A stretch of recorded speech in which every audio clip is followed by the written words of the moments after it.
ያሰብ ቁልፍ ያለው በአፋር እጅ መሆኑ ተነገረ።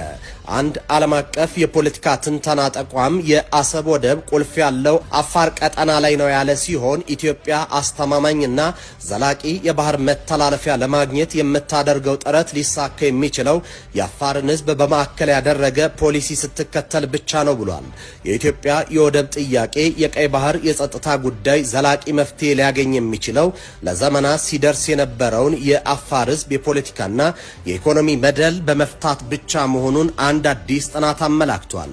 የሆርን ሪቪው ተመራማሪ ዮናስ ይዘዘው ትንታኔ እንደሚያሳየው ታሪካዊ መኖሪያቸውን በኢትዮጵያ በኤርትራና በጅቡቲ የተከፋፈለው የአፋር ሕዝብ በተለይም የኤርትራ ከኢትዮጵያ መገንጠል ዋነኛ ሰለባ ነው።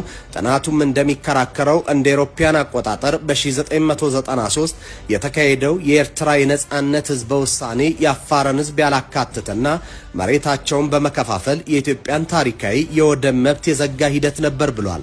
የኤርትራ መገንጠል ያስከተለው ውጤት በአፋር ሕዝብ ላይ ድርብ ጭቆና አስከትሏል ይላል።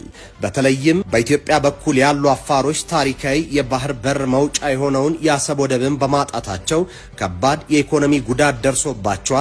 በሌላ በኩል ደግሞ በኤርትራ በኩል የቀሩት አፋሮች ደግሞ በአዲሱ መንግስት ከባድ ጭቆና፣ መፈናቀልና የፖለቲካ መገለል እንደደረሰባቸውና በሺዎች የሚቆጠሩት ወደ ኢትዮጵያና ጅቡቲ ለመሰደድ እንደተገደዱም ጽሑፉ ያብራራል።